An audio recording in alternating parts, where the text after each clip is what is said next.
Right, good evening, ladies and gentlemen. Glad to see a good number turning out. I think it's a miserable evening. Unfortunately, I think there's a lot more over the next few days.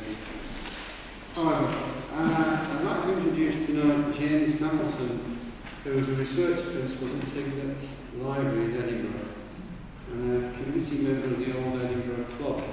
Now, I should know what that is.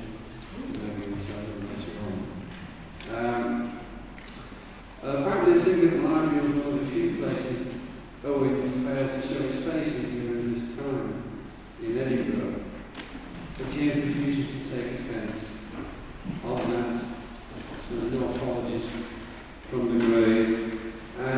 This talk is taken from work on his proposed book on Owen's time in Edinburgh. So well timed, James, and thank you very much. Thank you very much.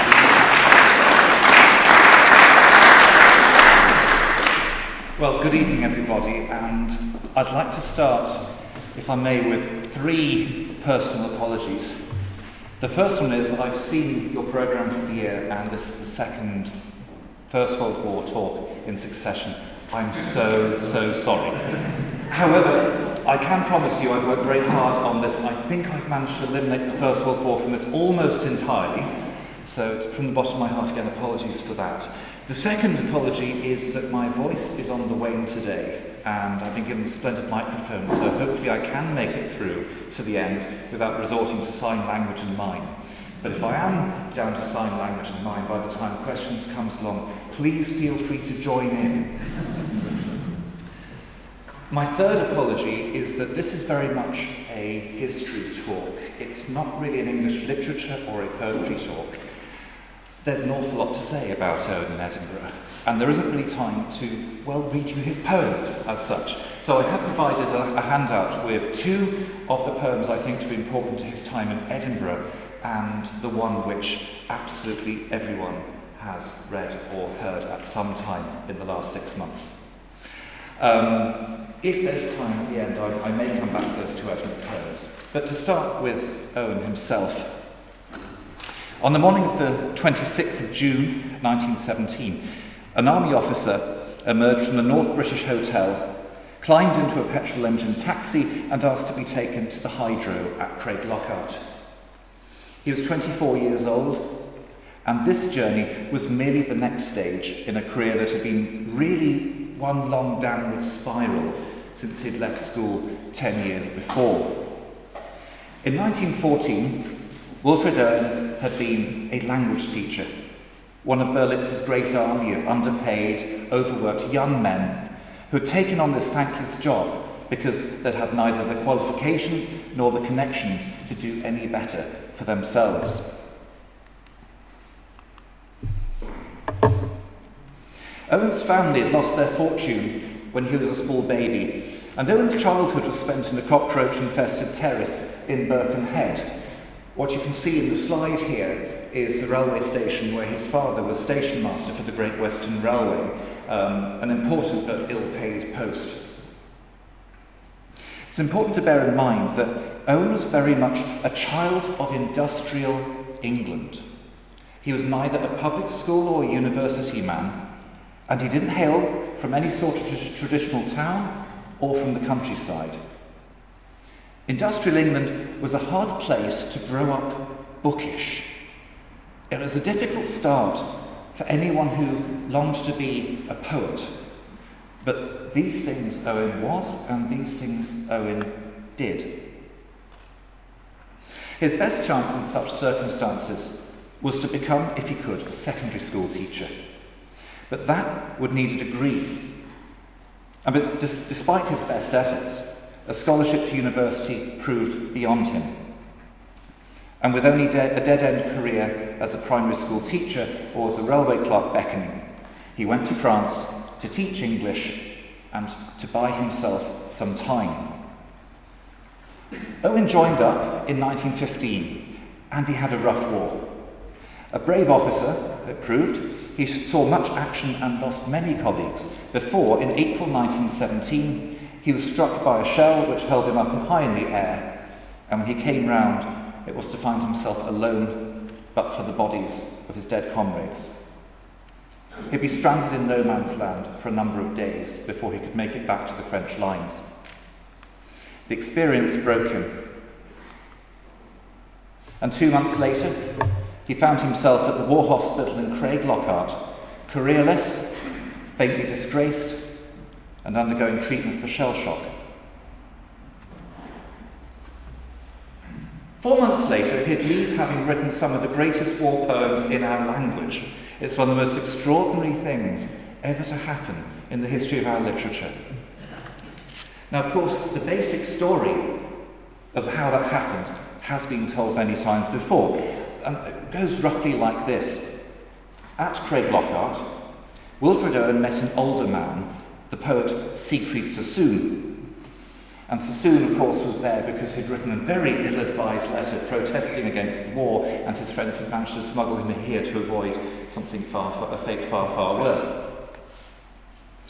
Siegfried Sassoon mentored him with spectacular results, and this, of course, is the version of events reflected by most of the biographies of Owen, and it's also the version of events which is the centrepiece of Pat Barker's wonderful trilogy of novels, Regeneration, and the film that followed them. But this basic narrative leaves so much out. Here's just one thing that it leaves out. The most famous of Owen's war poems, Dulce et Decorum Est, which you'll find on the handout there, was written at Craiglockhart. That makes it, amongst other things, an Edinburgh poem. And not just an Edinburgh poem, it's a poem written here, in the parish of Colinton. And it's not alone.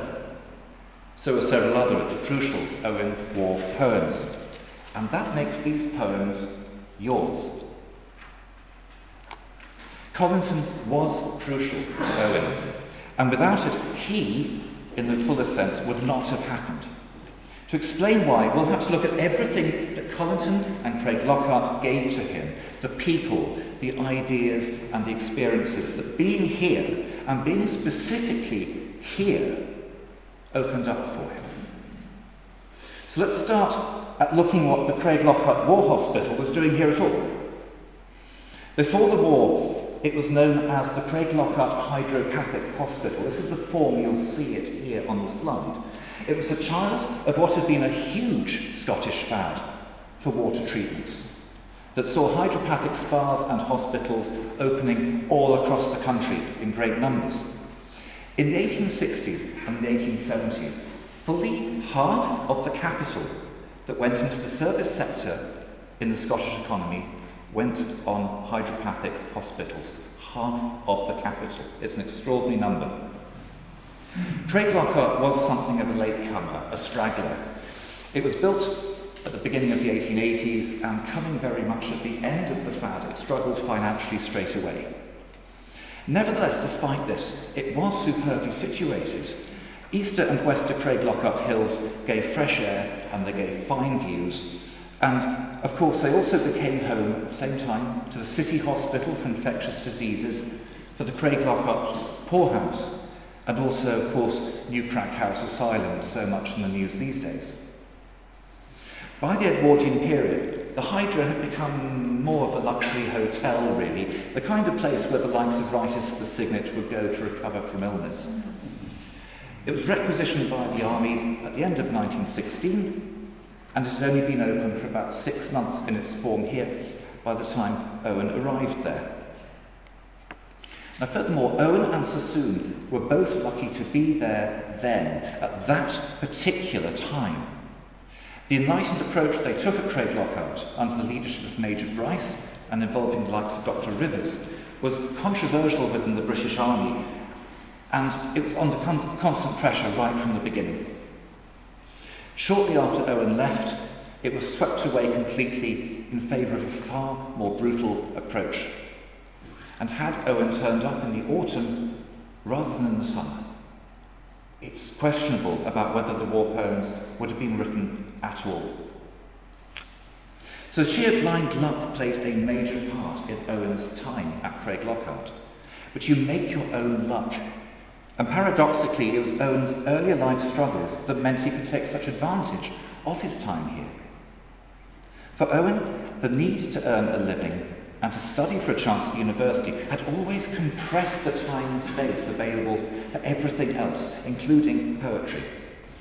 Time was something he husbanded and was always conscious of. In a pre-war letter to his mother, he broke down the exact time he would need to prepare for a scholarship exam and found that if he stopped writing poetry altogether and took no time off at all, he would be ready in 3 years.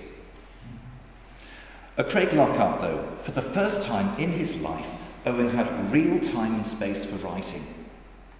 Siegfried Sassoon, by comparison, was accustomed to having quiet and solitude for his work. The evening was what he called his brainy time, where he could be alone and concentrate on what he was doing. And unfortunately, he had picked up a roommate who regarded Sassoon's brainy time as the time they'd go back to their room together and have a good old chat.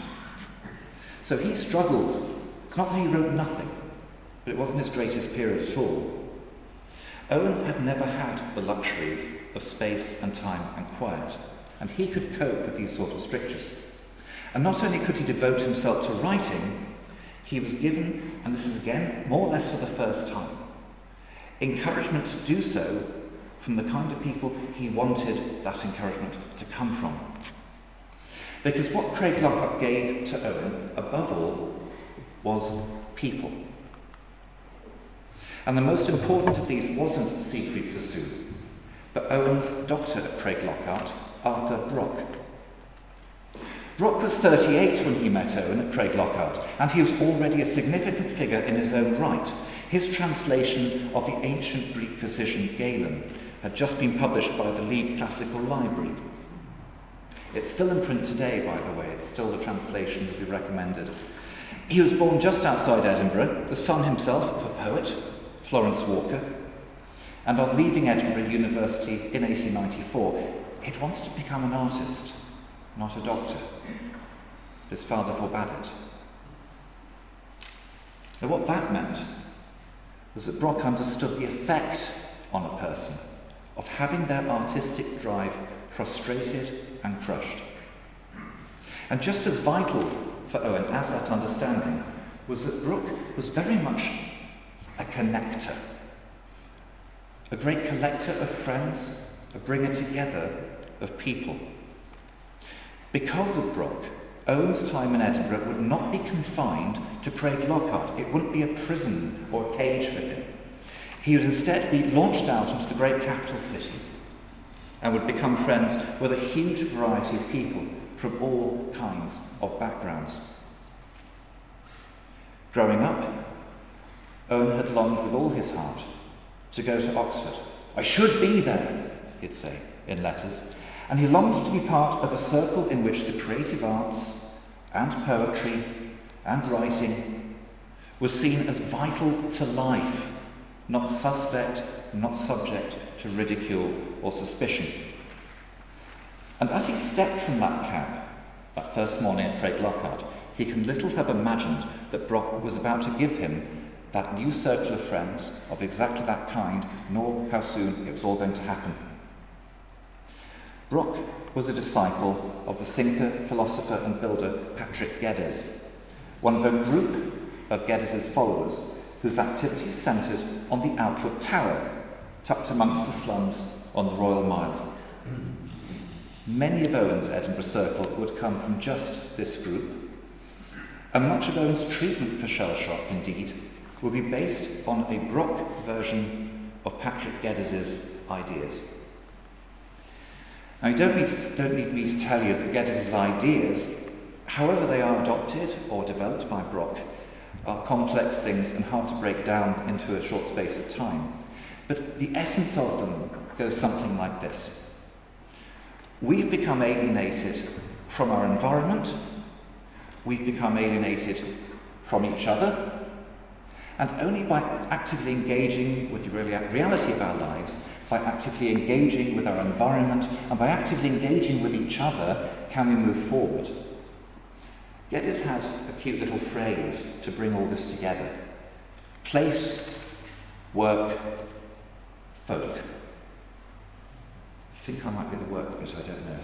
For Owen, That meant reconciling himself with what had happened to him in the war, with his thwarted hopes and ambitions, with his writing, and with where he found himself now in Craiglockhart. And it would not be easy or straightforward process.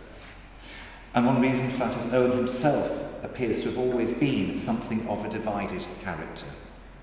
His pre-war poems are what his hard work had made them, and he was a Stakhanovite. He was an incredible worker. His poems are technically sophisticated. He can handle poetic form and metre superbly, but there's something missing. They don't reflect his own experiences, and they don't reflect those of the people around him. There's something empty, there's something gone from them. By contrast, though, his pre-war letters are bright, brilliant, living things, and the pre-war poems don't live up to them. They're the poems of someone who's longing to be someone else and to be somewhere else. Not the moneyless language teacher without a degree, but someone, well, when it comes down to it, more like the wealthy and leisured and cultured and very English Siegfried Sassoon. From Brock's point of view, though, these divisions in Owen's soul would have been what underpinned and sustained his shell shock. So Brock did the natural thing with Owen. He sent him to the Outlook Tower to write an essay, in fact, about Patrick Geddes' ideas that the tower and its rooms represented. Now, at this time, the tower's rooms, and you can see the Edinburgh room here, were arranged to encourage the visitor into a kind of Geddes frame of mind in a natural way, which Owen seems to have responded to immediately. Whilst in the Outlook Tower, Owen met the first of a string of women who had proved hugely important in his recovery. Now, these women have come down to posterity described patronisingly as Brock's ladies, whatever you think about that. But these were the people who kept the Outlook Tower and its social programmes going through all the dark, long years of the war. The first to meet Owen was a Miss Wire. We don't have her first name, unfortunately, at least I've not been able to track it yet. Wire was a wealthy, unmarried woman who lived in a large house in the West End of Edinburgh. The rich house, with its deep carpets and ticking clocks, was straight out of the world that Owen had been cast out of when he was a baby. And from that house, after lunch discussing art and politics with Miss Wire's friends, he and Miss Wire visited the slums of the Grassmarket. In some ways, he is returning to the scenes of his youth, but this time in a context that held out hope for his future. There would be many of these visits, some to the gardens that Patrick Geddes had set up in the slums for the local people. I'm going to imagine that you're very familiar with the Geddes gardens. Many of them survive, including this one at Johnson Terrace, although it's not open to the public on a regular basis. Some of the local people he met in the Grassmarket would become friends, such as an impoverished Italian singer, and a would-be artist, if you like, fallen on hard times in much the same way that Owen had.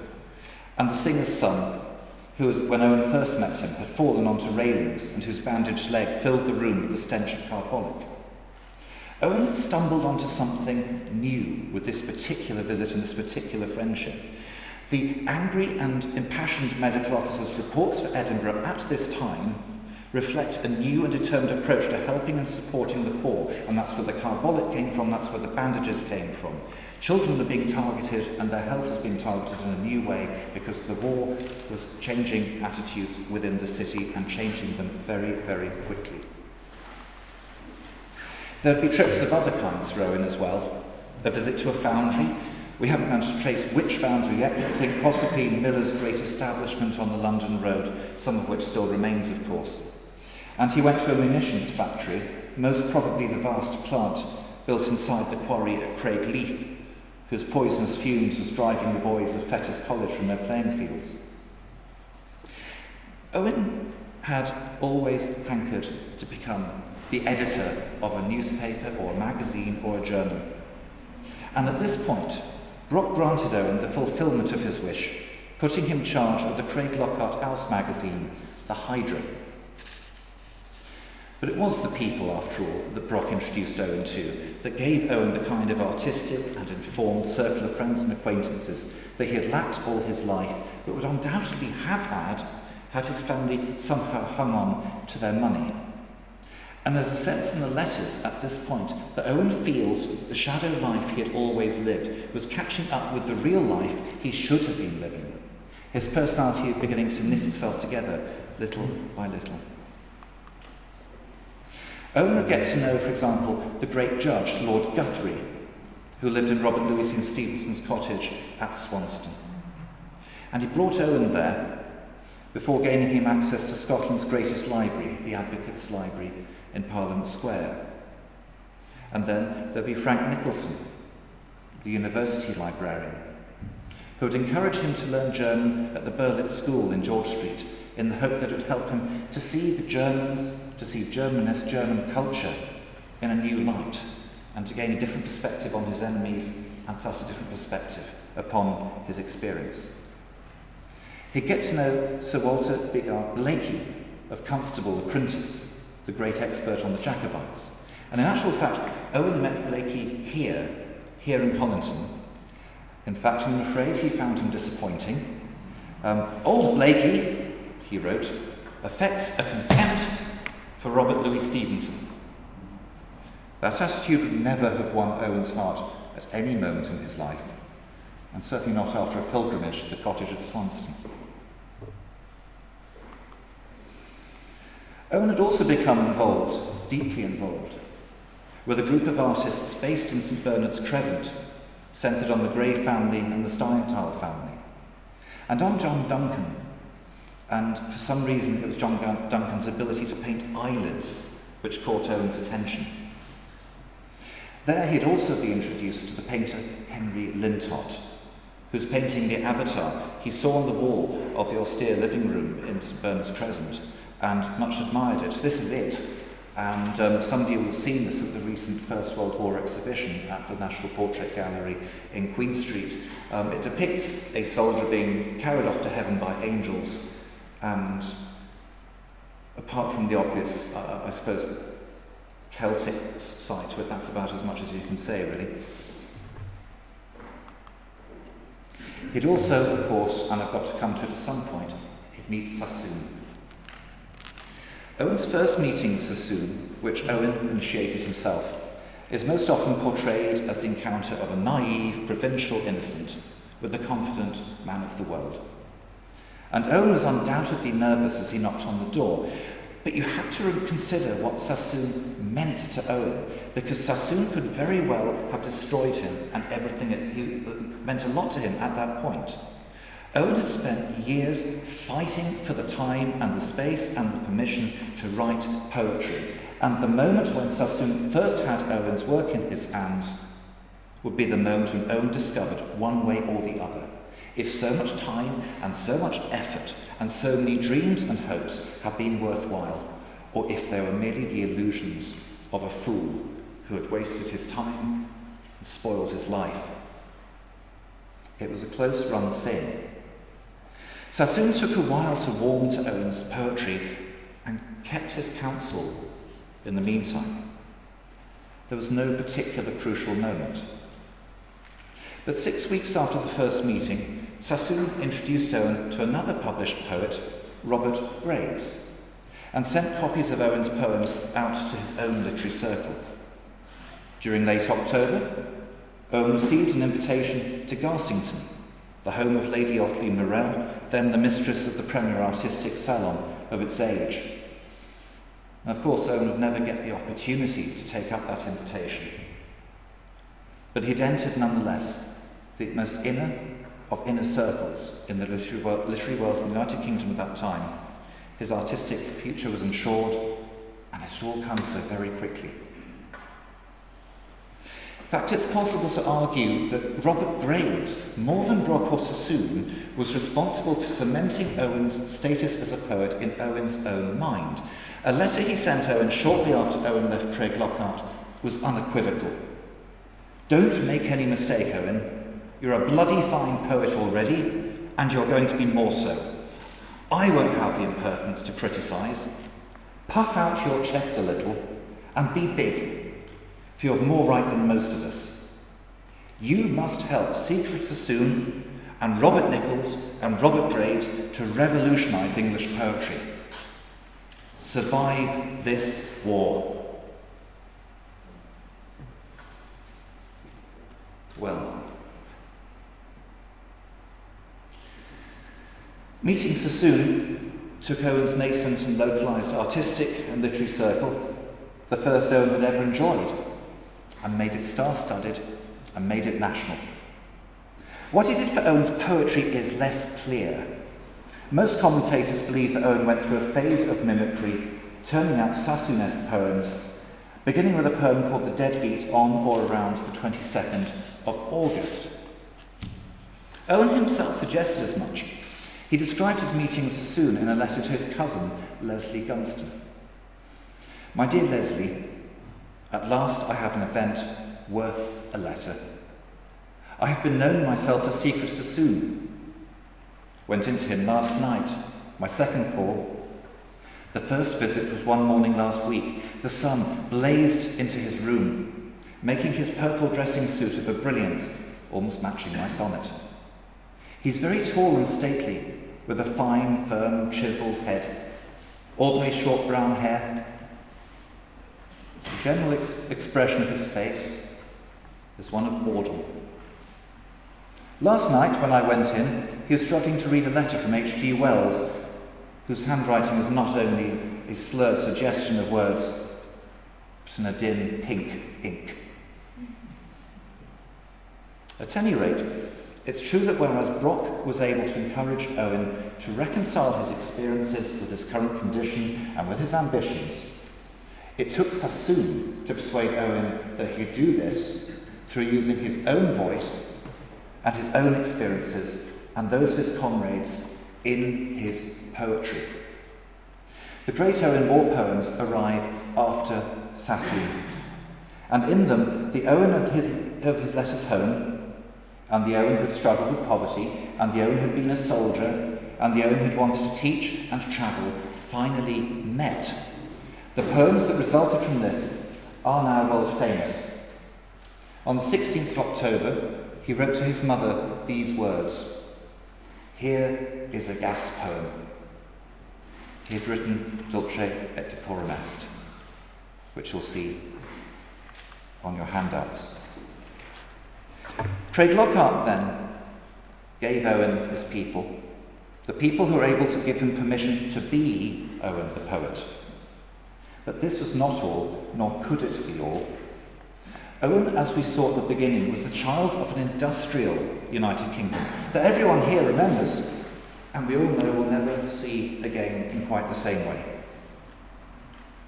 And reconciling this early, impoverished time in his life with ambitions that could only be realised with, in all honesty, the help of wealthy middle-class people with connections, needed somewhere very special, somewhere unique, where such a difficult reconciliation could take place, where such a reconciliation was possible.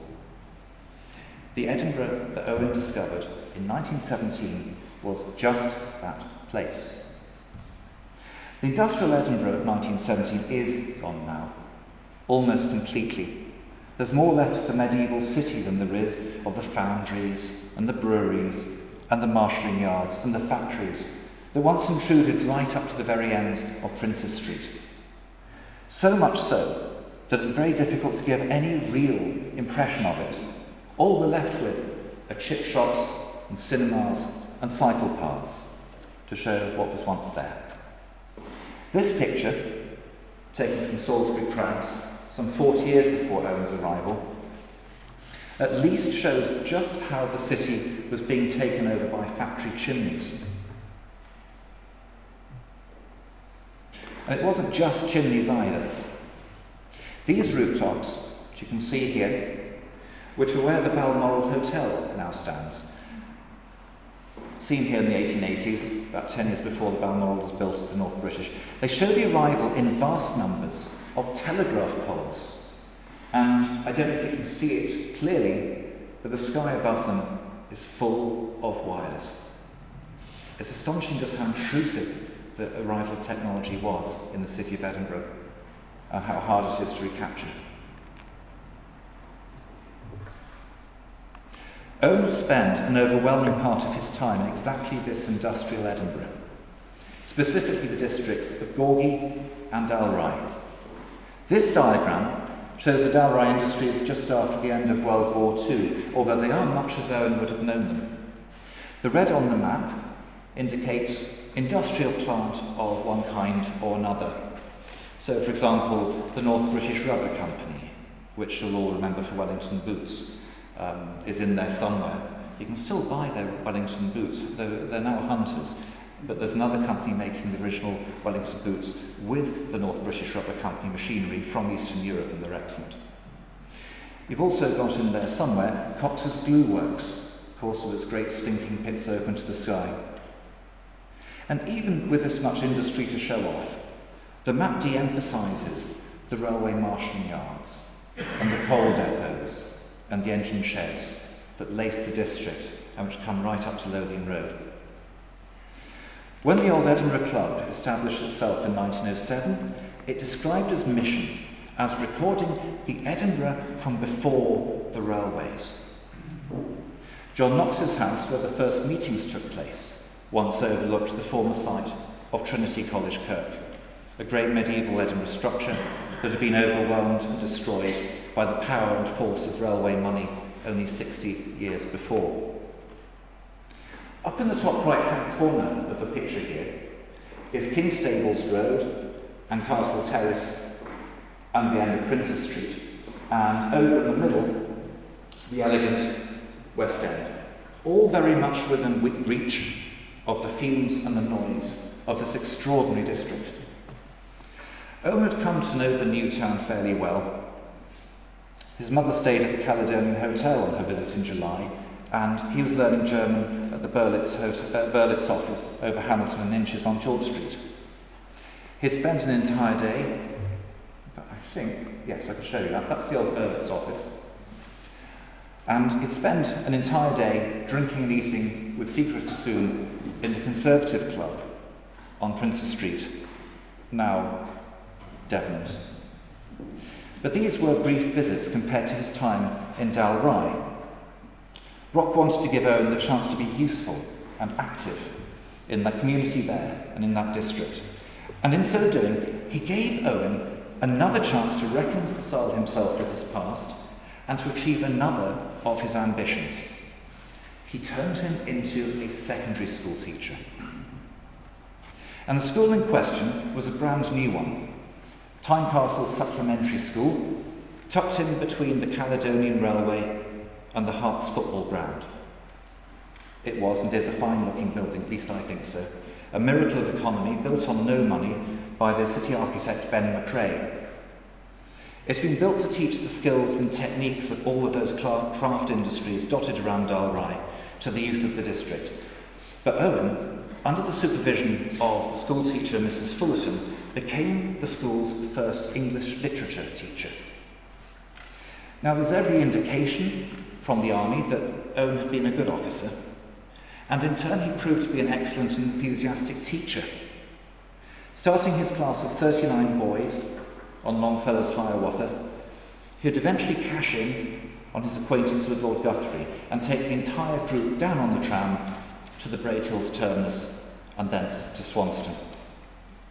Mrs. Fullerton entertained the class at her home in Owen's honour, and when Owen returned fleetingly to Edinburgh before his return to France, it was to find the class engaged in drawing Christmas cards for him. The Scotch boys gave me 100-player cigarettes he'd write. It was most touching, for I'd given them, most of them, nothing beyond Hiawatha. We had a good time in Minnehaha's wigwam on Thursday. Owen would have reached Tynecastle by tram, and it may amuse some of you to learn that he held tram route number 9 in complete contempt. In one of his first editorials for the Hydra, he recalled, "The other day, we were returning from the printers by tram. A mathematician was trying to convince us that in a rolling wheel, the point touching the ground has no motion whatsoever. We failed to see this at first, but after a little experience of the behaviour of that tram, we quite believed it. The number 9 was also the service that took Owen swimming at the Caledonian Crescent Baths, just the other side of the road from the school. Swimming, he wrote, never fails to give me a Greek feeling of energy and elemental life. Well, one wonders if the little Dalry pool or its staff ever realised quite what a dramatic effect they were having on their customers at the time.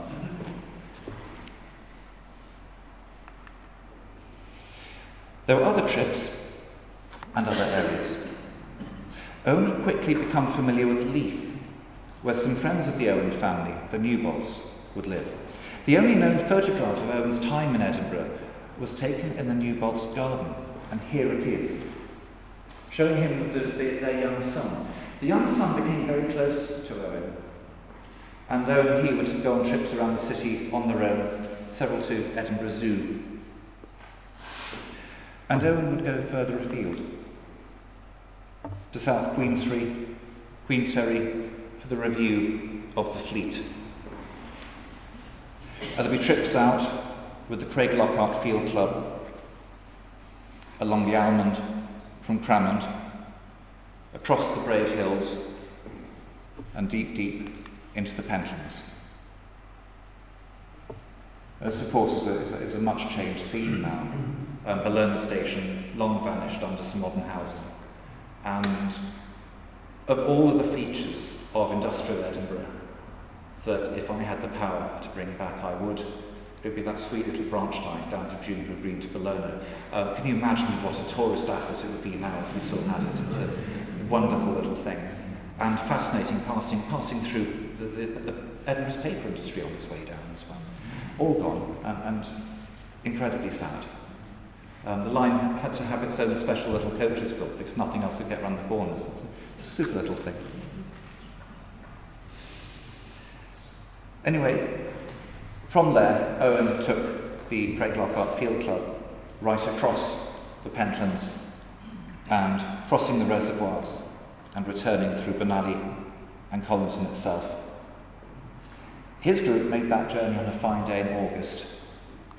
We made it on a filthy day in February. Believe me, Owen was the wiser man.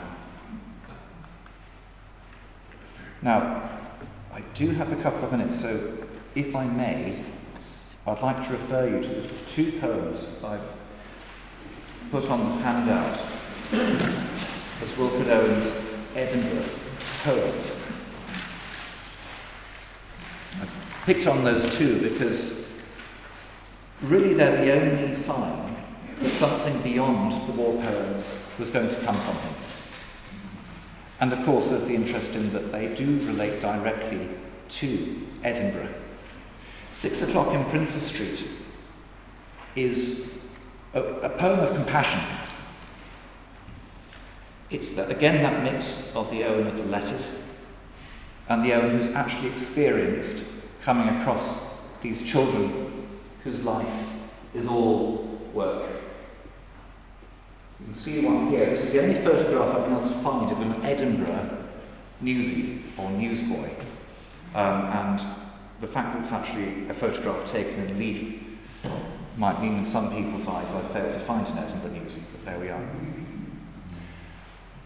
Their life consisted of buying newspapers from vendors and then issuing out onto the street to sell as many as they could before the news grew stale. Many of them would be homeless,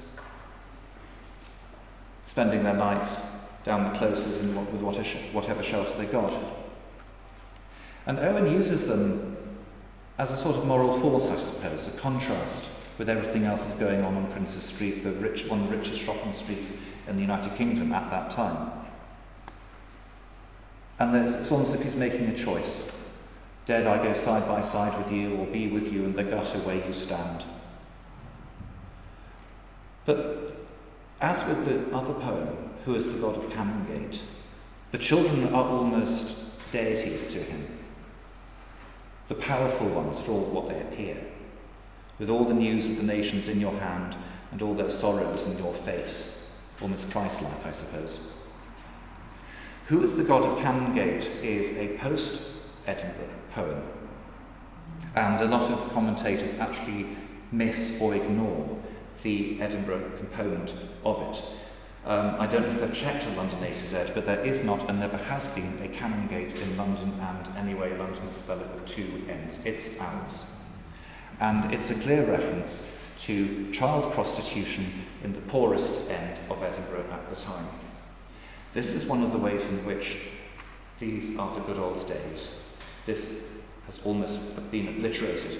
At that time, the need for an income was driving a lot of the poor into prostitution in Edinburgh. During Robert Louis Stevenson's time, of course, it used to be the east end of the new town, Hanover Street and the surrounding areas that would be the centre of all of this. By Owen's time, that area picked up again and been taken over by the lawyers.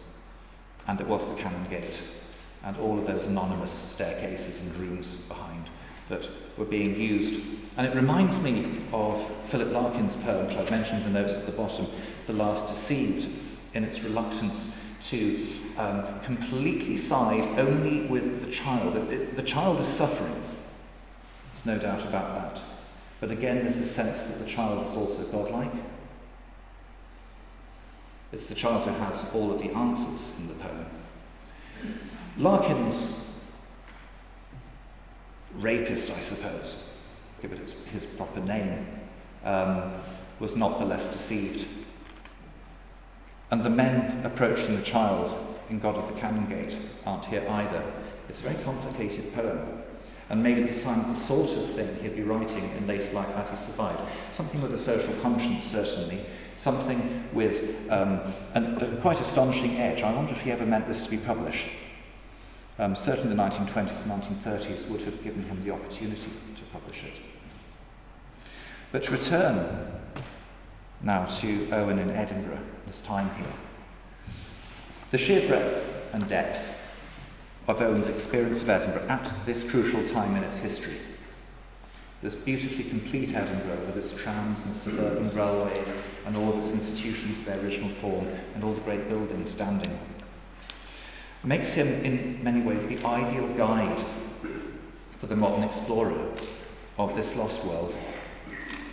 At the same time, the city he called his free and easy Oxford would find a way, through the friends it gave him, the rich tapestry of experiences it provided him with, to connect the warring parts of himself and not only recover from his shell shock, but become the writer we know today. He'd even begun to write poems about Edinburgh, as we've just reflected, socially aware and political poems, not war-related ones. Of course, and this is always the heartbreak, Dominic Hibbard's introduction to his biography of Owen relates how he didn't want to get to the end because he knew Owen was going to die, and had become so accustomed to his company through letters and fragments that was the last thing he wanted to reflect on. Owen would be killed in action a year after leaving Craiglockhart, and in that time he never forgot Colinton. Now I want to conclude with his words, written in a letter to Siegfried Sassoon some months after his final departure, after his return to the Western Front. Someday, he says, I must tell how he sang and shouted and whistled and danced through the dark lanes through Colinton, and how we laughed till the meteors showered around us and we fell calm under the winter stars. And some of us saw the pathway of the spirits for the first time. And seeing it so far above us, and feeling the good road so safe beneath us, we praised God with louder whistling, and we knew we loved one another as no men love for long. It can't have been raining, can it? Thank you very much, ladies and gentlemen.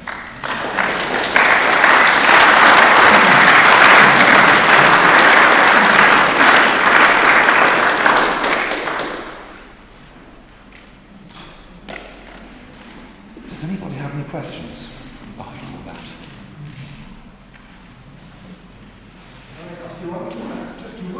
sense was Owen's return to the Western Front to go back to fight. To what extent was that material to Sassoon's much more difficult eventual decision to return himself?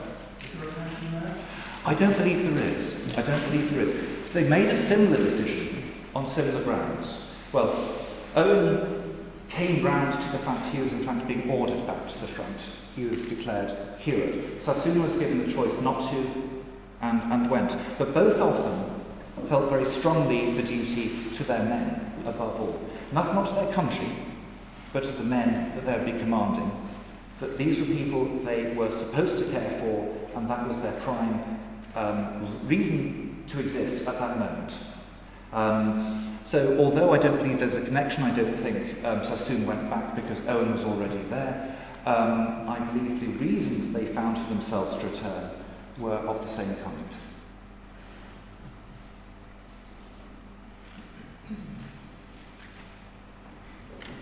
Why were Owen and Sassoon sent to Craiglockhart rather than any other region? That comes down to some extent to blind luck. It's also very difficult to find out the answer. It's something I'm very curious about. The fact is, both of them arriving there at the same time is an extraordinary coincidence, especially when you consider how different the reasons for them being there were. Owen was sent there because he was suffering mental illness at the front and was considered a danger to his men and needed to be removed from the scene. There were other places he could have gone to, but this was the new destination for officers in that situation. It was newly set up, it was self-consciously modern, and as far as we can tell, it was having reasonably good results, better than other places were. But there's still an element of the dice rolling to send Owen there.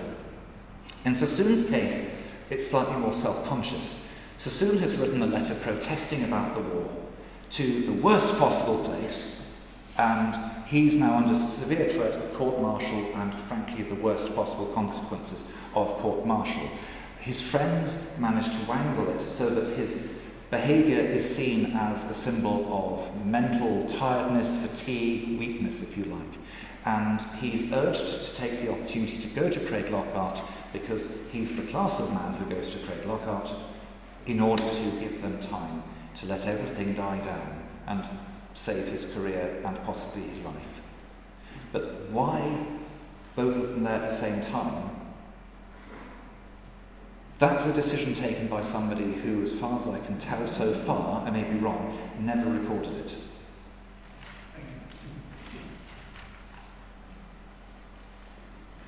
You mentioned there that the treatment seemed fairly successful at Craiglockhart. You said earlier that Craiglockhart was on a golden period, a few months, and then it changed. What did it change in this process? The pressure the army was putting on Craiglockhart stemmed from a belief in significant officers that shell shock and related conditions were essentially false. They were the results of acting and cowardice and lack of spine and all of this kind of thing. These attitudes persist today, of course they do. What Bryce was doing, and the men under him were doing, Rivers and Brock in particular, was relatively new, and it was relatively unusual. Other doctors around the country were doing quite different things. Electric shock treatment, punishment, keeping people awake, intense physical exercise, trying to get people to snap out of it in some way. Whereas Brock and Rivers were trying to take it from, not quite a Freudian analysis. As I say, I think Patrick Geddes' influence is stronger than Freud's here. But they are thinking that shell shock is a chronic condition that is only partly to do with the war. It's also to do with the divisions in society and alienation from one's environment and from one's fellows. And the path to the cure is through that road, to bring all these elements back together in the personality. Try explaining that to an army officer in 1914 and you can see the problem.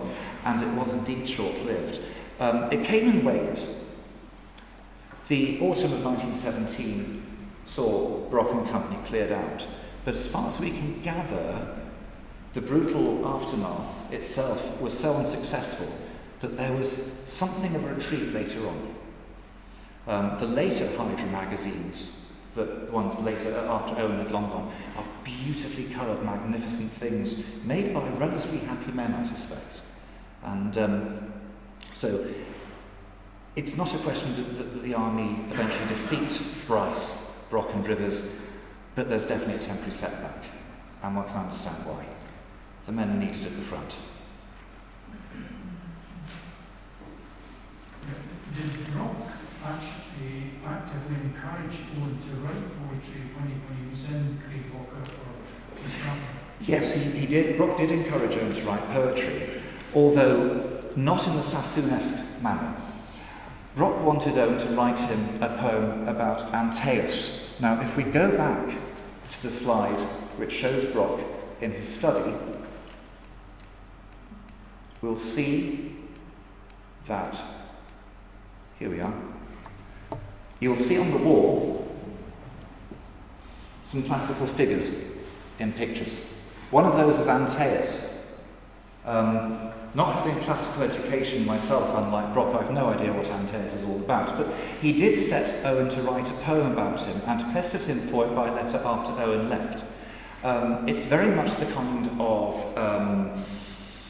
I suppose, derivative poetry that Owen had been writing before the war, but nevertheless he is being encouraged to write by someone who has been published in the Leeds Classical Library and is a figure of authority and someone who knows everybody. It must have been quite different from being encouraged by your mother or by your cousin. No, people who, whatever their other qualities, no one's ever heard of.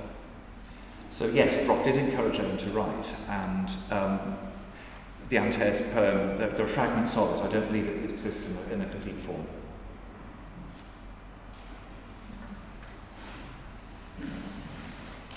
Any more questions? Well, thank you very much. That was absolutely fascinating. We all seem to think we have the picture of Owen and Sassoon, Craiglocker. We don't. It's just a very superficial picture. And I've actually learned a lot about Edinburgh time as well. So thank you very much. Well, thank you very much, and thank you for